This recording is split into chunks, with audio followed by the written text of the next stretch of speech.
अस्सलाम वालेकुम। आज हमारा टॉपिक है एरे। एरे और मैं आप लोगों को बता देता हूँ कि एरे जो है वो बेसिकली है क्या चीज़। मैंने आप लोगों को जब डाटा टाइप का टॉपिक बताया था तो मैंने आप लोगों को डाटा टाइप बताई थी कि डाटा टाइप ये है कि हमारे पास जो डाटा है, हमारे पास वेरिएबल में हम स्टोर कर रहे हैं या किसी भी कंटेनर में स्टोर कर रहे हैं, तो किस तरीके का डाटा है, किस फैमिली से बिलोंग कर रहा है, ये कौन बताता है हमें? डाटा टाइप बताती है हमारे पास डाटा की फैमिली बेसिकली है क्या चीज। तो मैंने कैटेगराइज किया था इसको दो हिस्सों में। पहला हिस्सा था primitive data type and the second one is composite data type. Primitive data type ऐसी डाटा टाइप होती थी जो कि सिंगल वैल्यू को होल्ड करने के काबिल होती थी। सही है। फॉर एग्जाम्पल मैं यहाँ पे बात करता हूँ इंटीजर। सही है। करेक्टर, फ्लोट, डबल, बुलियन, ये सिंगल वैल्यू को होल्ड करती हैं। Integer a is equal to 12, मैं 12 कॉमा 13 नहीं लिख सकता। सही है। लिटरल वैल्यू को होल्ड करने के काम आती है ये डाटा टाइप। अब दूसरी तरीके की डाटा टाइप जो हमारे पास कंपोजिट डाटा टाइप कहलाती है, ये एक से ज्यादा वैल्यूज को होल्ड करने के लायक होती है। नंबर वन पर या मैं इनको ये कह सकता हूँ कलेक्शंस को होल्ड कर रही होती है।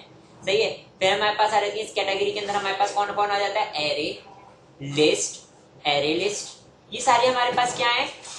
ये हमारे पास कलेक्शंस को होल्ड करने के लिए काम आ रही है। तो अब आप लोगों ने जान लिया यहाँ से एरे क्या चीज है। एक अदर कंपोजिट डाटा टाइप से बिलोंग करने वाली एक अदर डाटा टाइप है। ठीक है। अब मैं कुछ पॉइंट लिख रहा हूँ, मैं इसको पॉज करके जरा पॉइंट लिख दूं, फिर वो पॉइंट को एक एक करके समझाता हूँ। मैं कुछ पॉइंट्स लिखे हैं ताकि हमारी वीडियो की लेंथ लंबी ना हो। मैंने पॉइंट्स लिख दिए। सबसे पहले सेकंड पॉइंट क्या लिखा हुआ है? Array is a collection of similar data type values. मतलब क्या है इसका? मतलब ये है कि अब अगर मैंने क्या काम करना है, अब मैंने बहुत सारी वैल्यूज को स्टोर करना है जो कि एक ही डाटा टाइप से बिलोंग करती हैं। सही है। तो मैंने उनको अलग अलग वेरिएबल में होल्ड करूंगा। ऐसा ही है। फॉर एग्जाम्पल अगर मैंने 10 स्टूडेंट के, सुन लें, 10 स्टूडेंट के क्या करना है, मैंने मार्क्स आए हैं, उनको मैंने स्टोर करना है ताकि मैं उनको आगे कहीं प्रोसेस कर सकूं। तो 10 स्टूडेंट के नेम है, तो इसका मतलब 10 वेरिएबल बनेंगे। ऐसा ही है। 10 वेरिएबल बनेंगे तो होगा क्या? किसी वेरिएबल को अगर मैं बना रहा हूं तो मैंने किस लिए बना रहा हूं? ताकि मैं उसको आगे यूज कर सकूं, प्रोसेस कर सकूं। अब अगर मैंने इनके नाम भी याद रखने पड़ेंगे, क्या याद रखने पड़ेंगे? देखो 10 वेरिएबल के नाम याद होंगे तो मैं उनको यूज कर पाऊंगा ना। बात क्लियर है? सही है। तो अब मेरे पास पहला वाला जो पॉइंट लिखा हुआ है नेमिंग कॉन्फ्लिक्ट। तो अब अगर मेरे पास इतने सारे मैंने काम करना तो मैं तो नाम भूल जाऊंगा, नाम भूल जाऊंगा ना मैं, तो मेरे पास मसला आ गया। सही। एरे क्या करता है? एरे एक ऐसा कंटेनर है जो कि क्या काम करेगा? सारी एक जैसी वैल्यूज, एक जैसी डाटा टाइप से बिलोंग करने वाली वैल्यूज को क्या कर देगा? बराबर बराबर में क्या कर लेगा? स्टोर कर लेगा। सही है। उससे बराबर बराबर में स्टोर कर लेगा और उन सब का नाम एक ही होगा। उन सब का नाम एक ही होगा। तो अब मुझे फायदा क्या होगा? मुझे जो 10 नेम याद रख करने पड़ रहे थे, वहां पे मैं क्या कितने नाम याद कर लूंगा? एक ही नाम याद कर लूंगा। अब मैं इसको पूरी बात को समझाने के लिए रियल लाइफ एग्जांपल देता हूँ। देखें, आप लोगों को मैं ऑलरेडी दे चुका हूँ ये एग्जांपल।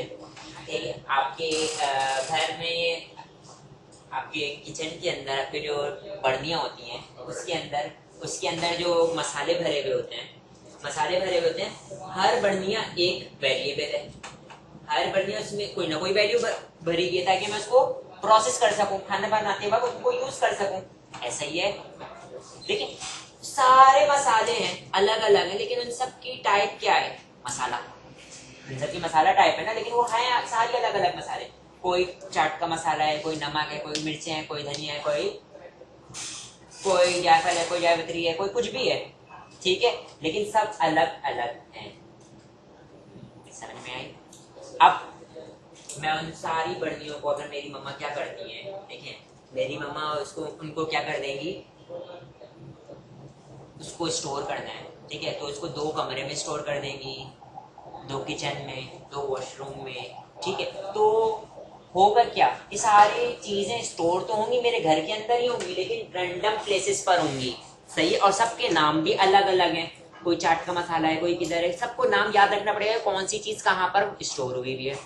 जब मेरे पास वेरिएबल बनता है ना, तो मेमोरी में वो रैंडम प्लेस ले लेता है। क्या कर लेता है? रैंडम प्लेस ले लेता है। तो इसका मतलब अम्मी ने इतने सारे मसाले बनाए, इतने सारे जो अम्मी ने स्टोर करे मसालों को, तो रैंडम प्लेसेस पे जमा कर लिए। 2 किचन में, 2 लिविंग रूम में, 2 वॉशरूम में, 2 अलग अलग स्टोर कर लिए। सबको फिर याद भी रखना।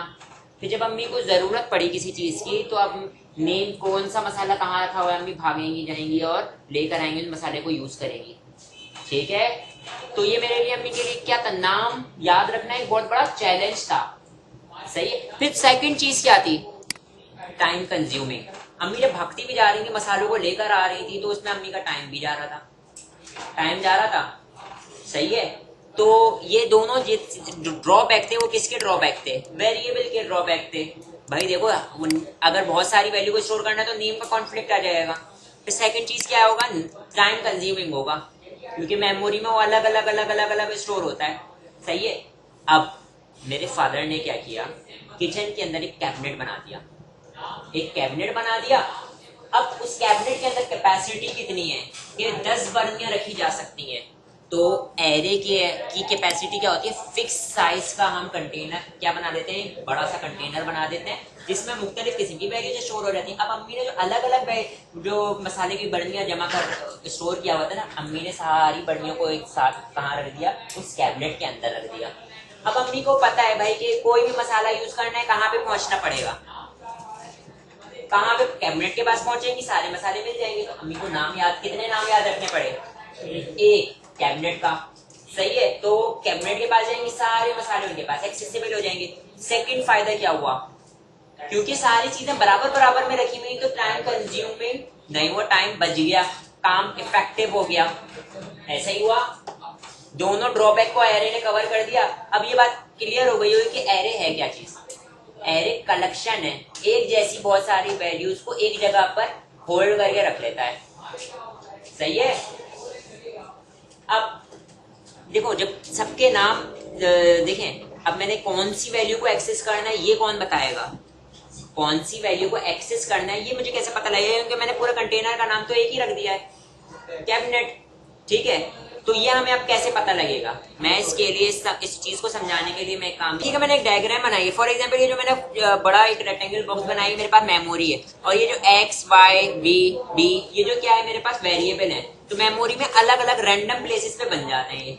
ठीक है। अब मैंने क्या बनाया? एरे बनाया। एरे ने कंटिन्यूअस मेरे पास क्या ले लेगा? जगह ऑक्युपाई कर लेगा, और उसका नाम भी क्या होगा? एक ही होगा। लेकिन अब मैंने कौन सी वैल्यू को एक्सेस करना है ये कैसे पता लगेगा? इसके लिए अगेन हम लोगों ने क्या पढ़ना पड़ेगा? एक आप लोगों ने क्या सुनना पड़ेगा? एक अदर एग्जाम्पल सुननी पड़ेगी, और वो एक रियल लाइफ एग्जाम्पल है। ठीक है, जो इस बात का खुलासा कर देगी। ठीक है। फॉर एग्जाम्पल मैं आप लोगों को बोलता हूँ कि आपकी बुक, आपकी HTML की बुक ले ली, उसमें सारे टॉपिक किसके हैं? HTML के हैं। सारे चैप्टर किसी एक चीज से बिलोंग करने वाले हैं, HTML से, लेकिन हर चैप्टर अलग अलग है। सही है। लेकिन उनकी टाइप क्या है? HTML एक ही है। अगर मैं सारे चैप्टर को अलग अलग कर देता हूँ और उनको कमरे में बिखेर देता हूँ, और मुझे कोई पर्टिकुलर चैप्टर पढ़ना है, तो मेरे लिए बहुत मुश्किल होगा उस चैप्टर को ढूंढना। ऐसा ही है। मैंने सारे चैप्टर्स को जमा किया और एक गत्ते के अंदर बाइंड कर लिया। सही है। जब मैंने उसको गत्ते के अंदर बाइंड कर लिया, तो सारी चीजें एक जगह आ गई एरे में। लेकिन अब पर्टिकुलर वैल्यू को, पर्टिकुलर चैप्टर को कैसे एक्सेस करूंगा? हम लोग जब बुक बनाते हैं तो एक इंडेक्स का पेज यूज करते हैं। सही है। और उस इंडेक्स के पेज से हम लोग कहाँ चले जाते हैं? उस पर्टिकुलर चैप्टर पे मूव कर जाते हैं। तो इसका मतलब यहाँ पे भी जब मैं एरे बनाऊंगा तो उसका नाम तो एक ही होगा। जैसे कि HTML, पूरे गत्ते का नाम HTML की था, लेकिन अब उसके अंदर मैंने इंडेक्स बता दिया कि पहले पे ये है, पहला, दूसरा, तीसरा। तो यहाँ पे इसका इंडेक्स स्टार्ट होता है कहाँ से? 0 से। ये जो मैंने पॉइंट लिखा हुआ है ना, 0 से स्टार्ट होता है। ठीक है। तो अब मैं यहाँ पे बोलता हूँ इसका पहला इंडेक्स क्या है? 0, और इसके सारे इंडेक्सेस आ गए। ठीक है भाई, 0 इंडेक्स, 1 इंडेक्स, 2 इंडेक्स। अब मैं क्या करूंगा? ए का कौन सा इंडेक्स? 0 इंडेक्स पे क्या स्टोर हुआ होगा? ए के 1 इंडेक्स पे क्या स्टोर हुआ? ए के 2 इंडेक्स पे क्या स्टोर हुआ? ऐसे। ठीक है। तो एक डेटा टाइप से बिलोंग करने वाली सारी वैल्यूज को मैं इस तरीके से स्टोर कर लूंगा। ठीक है। इसका साइज बता सकते हैं कितना है? एग्जैक्टली इसका साइज कितना है? 7। ठीक है, लेकिन इंडेक्स स्टार्ट हो रहे हैं 0 से, इसलिए 0 to 6 जाएगा। ये बात क्लियर है? सही। अब आ जाते हैं, अब इसकी सिंटेक्स की बात कर लेते हैं। सिंटेक्स देखिए, एक सिंटेक्स मैं यहाँ पे लिख के दिखा रहा हूँ, फिर इसके बाद इसके अलावा इसके दूसरे भी सिंटेक्स हैं, वो भी मैं बताता हूँ। सबसे पहले हमारे पास आएगा डाटा टाइप। मैं यहाँ पे क्या लिख रहा हूँ? इंटीजर। तो इसका मतलब मेरे पास क्या है? इंटीजर डाटा टाइप की वैल्यूज को होल्ड करने वाला डाटा टाइप है। फिर स्क्वायर ब्रैकेट स्पेस देने के बाद मैं क्या कर लूंगा? यहाँ पे एरे का नाम आएगा। फॉर एग्जाम्पल मैं क्या दे रहा हूँ? ARR is equal to new and square bracket में मैंने क्या लिख दिया? 3। इसका मतलब इसकी लेंथ कितनी है? इसकी लेंथ कितनी है?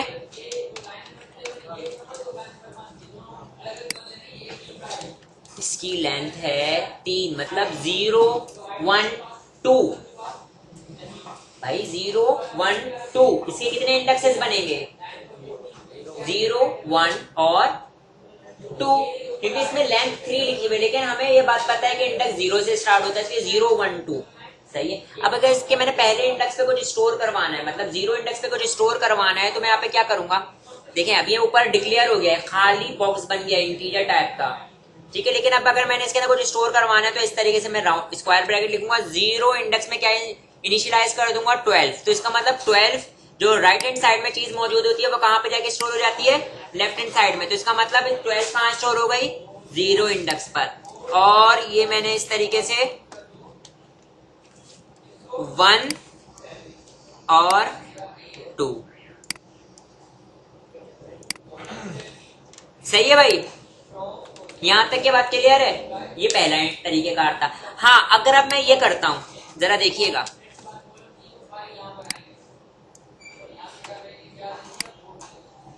एरर आ जाएगा। क्या एरर आएगा? Array index out of bond, मतलब आप इंडेक्स से ज्यादा जो है उसको इनिशियलाइज कर पा रहे हो, जितना आपने डिक्लेयर किया है उससे ज्यादा आप इसको लेके जा रहे हो। सही है, ये एरर आ जाएगा आपके पास। ठीक है, देखिए मैंने एक एरे बना लिया, किस टाइप का? इंटीजर टाइप का। उसका मैंने साइज क्या रखा है? 3। ये देखिए मैंने क्या करा, कितना साइज था इसका? 3। तो मैंने कितने बना लिए? 3। अभी मैं इसको कंट्रोल एस करने के बाद कंट्रोल F5 करता हूँ, क्या कोई एरर आया? नहीं, मैंने तो प्रिंट नहीं किया था, लेकिन सिर्फ एरे बनाया था। अगर प्रिंट करता तो आउटपुट भी आ रहा होता, लेकिन कोई एरर है ना। अब अगर मैं यहाँ पर आता हूँ, यहाँ पर आने के बाद में क्या करते हैं? ARR और इसके थर्ड इंडेक्स पे मैं क्या स्टोर कर देते हैं? ये सेव किया। अब मैं अगर इसको कंट्रोल F5 करता हूं, तो अब आप देखें आपके पास क्या एरर आ गए हैं? System dot index out of range exception. इसका मतलब आपने क्या किए है? आपने यहाँ पर इंडेक्स से ज्यादा दे दिए हैं, डिफाइन कम किए हैं। सही है, तो साइज इसका क्या था? 3। आपने कितने दे दिए? 4। This is an error. ठीक है, एक भाई कैबिनेट में 10 की कैपेसिटी है, 10 से ज्यादा स्टोर कर सकते हो? नहीं ना। सही है, अब मैं यहाँ पर आता हूँ, मैंने इसको प्रिंट करना है। क्या करना है? प्रिंट करना है। तो प्रिंट करने के लिए तरीकेकार क्या? अगर मैंने एक लाइन को प्रिंट करना है तो CW, और मैं यहाँ पे क्या करता हूँ? फॉर एग्जाम्पल मैं ARR और इसका कौन सा इंडेक्स प्रिंट करना चाह रहा हूँ? सेकंड। सेव किया, और सेव करने के बाद कंट्रोल F5, तो एक प्रिंट हो गया। क्या लिखा हुआ आ गया? 14 आ गया, 14। अब अगर मैंने सारे प्रिंट करने एक साथ, तो मैं क्या यूज करूंगा? देखो, प्रिंट करना है तो 3 बार मेरे पास क्या होगा? सेम एक्शन परफॉर्म होगा, तो इसका मतलब यहाँ पे लूप लग रहा है। सही है, तो मैं यहाँ पे क्या यूज करेंगे? लूप यूज करेंगे। ठीक है, तो लूप यहाँ पर मेरे पास मैं क्या यूज कर सकता हूँ? फॉर। और यहाँ पर मैं आता हूँ, यहाँ पर आने के बाद बोलता हूँ 0 से स्टार्ट होगा, कहाँ तक जाएगा? ARR की लेंथ तक। देखो, एरे की लेंथ तक जाएगा। सही, तो एरे की लेंथ कितनी है? जितनी एरे की लेंथ होगी उतने टाइम ये लूप चलेगा। सही है, और हर बार क्या करेगा ये लूप? देखें इधर, यहाँ पे मैं बोलता हूँ ARR एरे की क्या करेगा? ith इंडेक्स, मतलब जब पहली बार चलेगा तो 0 इंडेक्स प्रिंट होगा, दूसरा आइटरेशन चलेगा तो यहाँ पे आई की वैल्यू क्या हो जाएगी 1, फिर यहाँ पे आई की वैल्यू 2, तो इसका मतलब ये क्या होता रहेगा, प्रिंट करता रहेगा। ठीक है, और अब मैं क्या करता हूँ यहाँ पे इसको कंट्रोल F5, देखें इधर क्या हो रहा है, एक बार ज्यादा चल रहा है ये लूप, क्योंकि यहाँ पे हम लोगों ने इज इक्वल टू लगाया है, इज इक्वल टू मैं हटा देता हूँ, सही है। और अब मैं इसको रन करता हूँ तो देखें 12, 13 और 14 अभी परफॉर्म नहीं करें भाई, ये बात क्लियर है। एक तरीकेकार ये था कि मैं ये वाले लूप से चला सकता हूँ, और अब हमारे पास एक और तरीके का लूप होता है, और वो हमारे पास क्या होता है, फॉर ईच का लूप, जो स्पेशली डिजाइन किया गया है किससे, एरे को प्रिंट करने के लिए या कलेक्शंस को प्रिंट करने के लिए। तो मैं यहाँ पे यूज करता हूँ फॉर ईच, और यहाँ पर हम लोगों ने क्या बताना होता है, देखें इधर बेटा शेयरिंग में देखें, यहाँ पर मैंने क्या बताना होता है कि कलेक्शन बताओ, कलेक्शन बताओ कि इस कलेक्शन को प्रिंट करना है। तो यहाँ पे मैंने कलेक्शन का नाम क्या है हमारे पास, ARR, तो यहाँ पे मैं कलेक्शन बता देता हूँ ARR, ठीक है।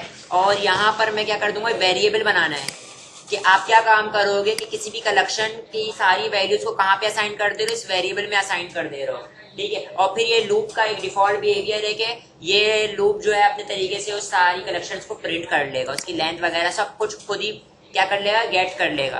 तो यहाँ पे मेरे पास वार आइटम लिखा हुआ, यहाँ पे मैं क्या लिख सकता हूँ, इंटीजर आइटम भी लिख सकता हूँ, सही है। तो ये मेरे पास एक अदद वेरिएबल बन गया जिसके पास एरे की सारी चीजें आके होल्ड हो जाएंगी, और ये लूप वितनी टाइम क्या हो जाएगा, चल जाएगा जितनी टाइम डिफाइन किया गया होगा, जितनी इसकी लेंथ होगी वगैरह वगैरह। अब मैं यहाँ पे बॉडी के अंदर क्या लिखता हूँ, आइटम, क्या लिखूंगा, आइटम, सही है। और इसको मैं क्या कर दूंगा, प्रिंट कर दूंगा। तो देखें सारी चीजें प्रिंट हो गई, एरे प्रिंट हो रहा है मेरे पास, सही है।